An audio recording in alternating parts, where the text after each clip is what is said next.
Channel 5 Network. This is Morning Line with Nick Barris.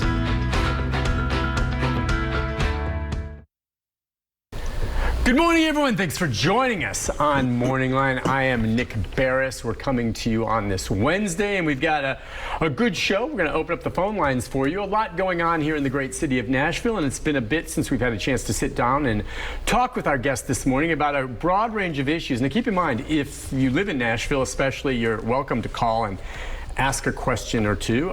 Many of us live outside of Nashville, but obviously spend a lot of time here. It's, to me, Nashville, the crown city in the state of Tennessee, and so many of us have interests here. Feel free to join in the conversation, your observations and the like, with our good friend, the vice mayor, the number 2 man, the vice mayor in the city of Nashville. That would be Jim Shulman. Good morning. Good morning, Nick. Good morning. Let me start by saying that if you ever got stranded in your car, then I would come and help you. You saw that, yeah. The Murfreesboro police officer got out and pushed. Leland said he would too. I saw that, and I thought, you know what, I would too. It was very nice. Well, how are you? How was your 4th of July? It was good. I went to a lot of events. Did you? All right. That is a big day to go out and politicize. Yeah, it's a good day to go out and see a lot of people. I went to 4 events. Yeah. And then I finally relaxed. And I watched the fireworks. I did not go downtown. Okay, I was down in the middle of that I watched them on television. Yeah. It looked like everybody had a fun time, and everybody seemed to be safe. Yeah. That was good. Yeah. And you know, the weather's been so hot. Mm-hmm. But yeah, we just keep trucking along. Yeah. The day after the 4th of July, we had a council meeting. Right. Yeah, and we only had I think a 54-page calendar, like 150 plus bills. We had over 60 bills on public hearing. Those are bills that, you know, deal with zoning changes. Mm-hmm. That's a lot. Yeah. And so we were there. I thought we were going to be there until 1 or 2 o'clock in the morning, but we moved through it pretty quick. We got out about 10 o'clock. That is awesome. You said how many pages? 54. Is that longer or shorter than the current Metro ballot? So, because that's what we're going to talk a bit. You know, we have elections coming up, and I'm going to go over some of these things and get your thoughts on some of the proposed charter amendments and the like. But it's the biggest in history, did they say? Yeah, I think it's the longest in history. The longest ballot in Metro history. So what does that mean? It's because, so I guess we report that because as you go to vote, you're going to have to take a little more time to go through it. Now, there are sample ballots out there that you can peruse. That's right. But if you don't, and maybe people don't, they go to vote and they show up and they're looking, and you got to take some time. I think a lot of it, we have a lot of stuff coming over from the most recent election over, but there are, I think, some amendments on there. You know, if you don't know exactly what you're walking into to vote, you certainly should take a look at it on the Election Commission, website. The other thing is they usually post the ballot. When you walk in, if you didn't get it by mail or you lost it or whatever, typically there's a copy of it when you walk into the election site. Right. And you should take your time to make sure you understand kind of what's on there. Well, we'll go over some of it. Some of it's interesting, whether you live in Nashville or not. There's a few things on here that are just definitely worth talking about that are proposed charter amendments. Before we get to some of that, and there's other things we'll talk about, Eric's already called in, so let's take his call. Sure. Eric, good morning. Hi, Eric. Guys, I hope you had a great 4th of July. I actually saw the fireworks from my window where I live at. It was real beautiful seeing that. Huge. But guys, I just want to ask the Vice Mayor, and I'm going to get to them real quickly because I know you want to get to some other callers. I had 3 quick things I just wanted to get to.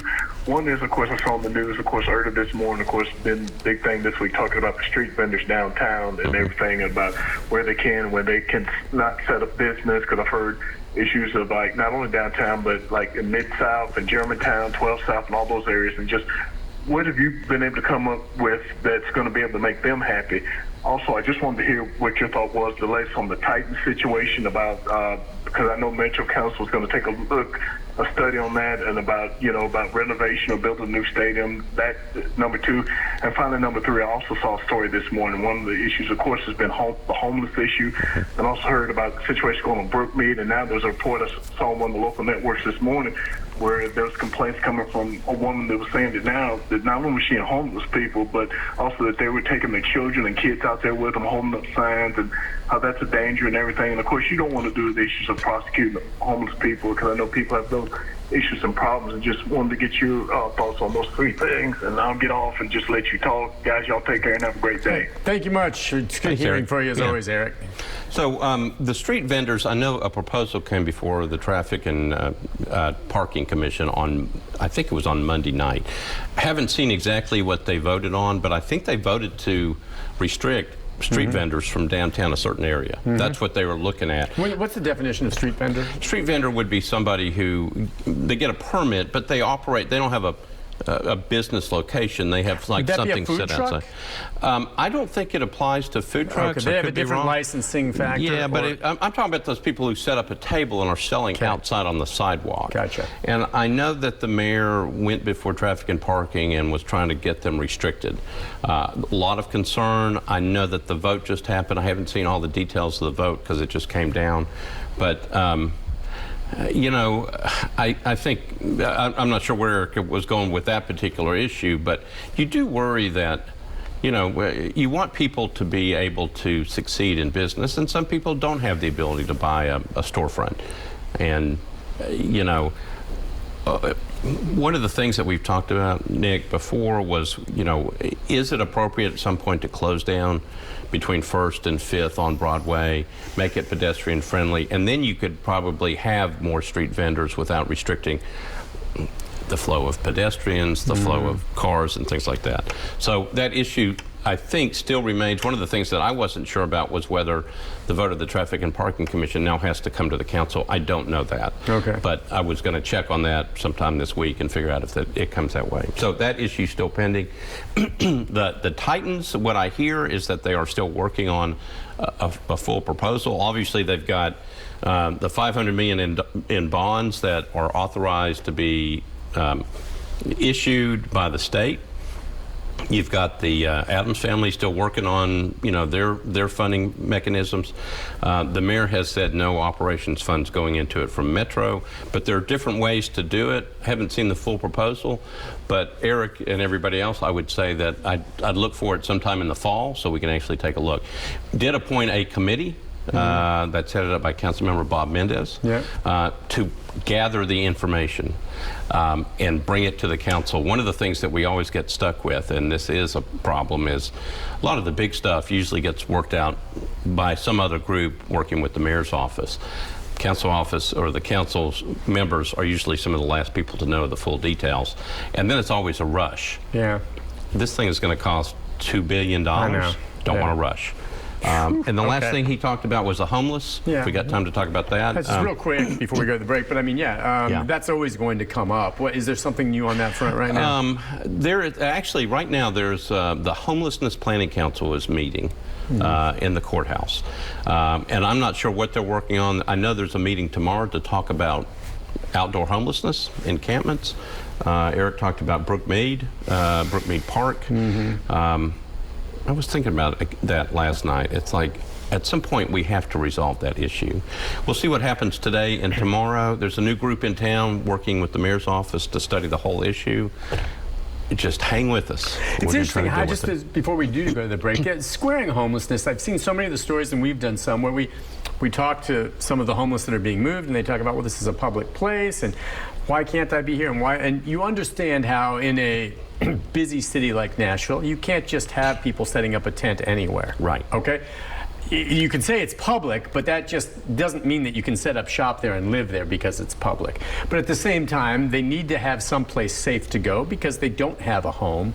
How do you balance that, I guess? That's the age-old question. You know, but when I've talked to people who live over in the Brookmead area and some of these, and the tents that are set up there, and it's a livability issue for everyone.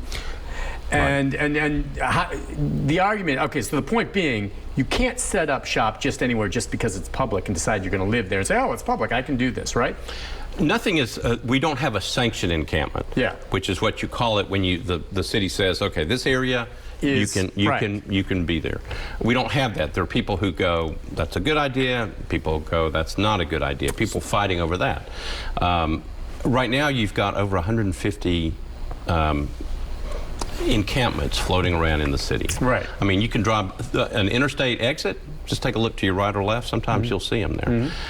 look, people need a place to stay and live, and they have a tent, and they're going to camp where they think it's safe and where it's not so hot right now.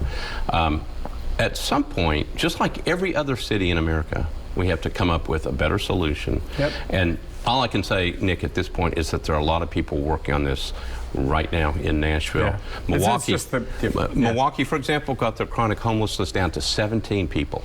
Ha! It's amazing what they did.